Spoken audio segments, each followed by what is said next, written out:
Previously on Brotherhood Diaries. Rome is 3 times the size of Florence, so it made sense for us to introduce the horse in the city.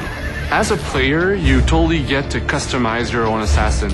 With this, the player will have some pretty kick-ass allies to help him fight the Borgia. The papal troops march across the countryside, conquering the cities of Italia one by one.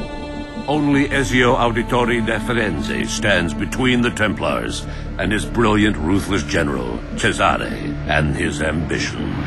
Welcome to Assassin's Creed Brotherhood Diaries. In Assassin's Creed Brotherhood, Ezio is facing his toughest foe ever. Cesare Borgia is the perfect nemesis. And basically, he can do whatever he pleases.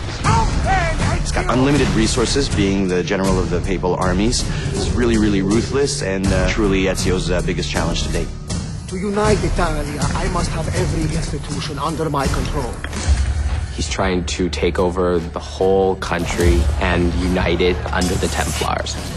In Assassin's Creed Brotherhood, there's Cesare, who's your main target, but he's helped by 3 generals. The Duke de Valois, he has a huge army which helps Cesare make his law in Rome.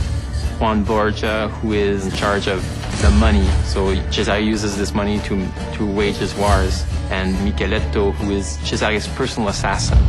So we dedicated one full sequence of gameplay to learn a little bit about their backstory, how their influence is corrupting Rome and everything. So you'll get to experience the constant build-up where in the final showdown, you get to track down your final prey and kill him. Well, it's a well-known fact that Leonardo da Vinci ends up working for Rodrigo Borgia. And one of the things that Rodrigo wants to do by taking over the world is build these fabulous war machines. And we created whole missions around them where you have to go find the plans, destroy them, get the machine. You actually get to use it and then destroy it so that the Borgias can't use these war machines in their fight. In AC2, we had what we call the secret locations. People really loved that, so we decided to bring them back in Assassin's Creed Brotherhood. With a twist, of course, and once you find them, something interesting is going to happen.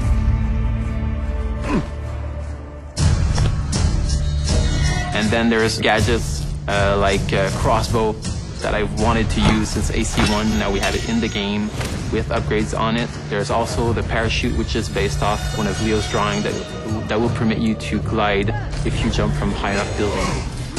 Our new strategy for combat in Assassin's Creed Brotherhood is to strike first and strike fast. We wanted to reward those that really had a more aggressive approach to it. We wanted the player to feel badass when he was performing these counter kills. So that became sort of the trademark of what the combat system is.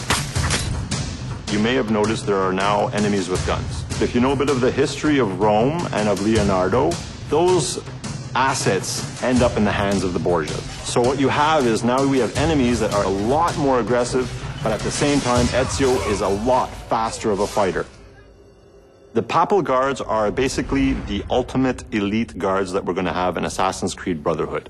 Their sole purpose is to kill Ezio. They're super brutes, they're super agile, they'll sucker punch you all the time, they'll have 2 people hit you at the one time. So they have the best of all the other archetypes. So it's all about mastering not only the combo system, but also mastering your defensive strategy and your offensive strategy as well. The coolest move I've seen is this extremely violent move with both the sword and the gun. Once you have it in your hands, it's something unbelievable. It's really fast-paced, it's really visceral. Basically, you get to kill somebody with a sword, and then you get to shoot his head with a gun. That's pretty violent. Next on the Brotherhood Diaries. You're going to go to a harbor in Naples. You're going to experience an entire other country. You're going to get to go to Spain. Another really cool aspect of the multiplayer of Assassin's Creed Brotherhood is the fact that now that it's the person that you're chasing, it's a lot more unpredictable, and they're a lot smarter than any AI that you can ever make.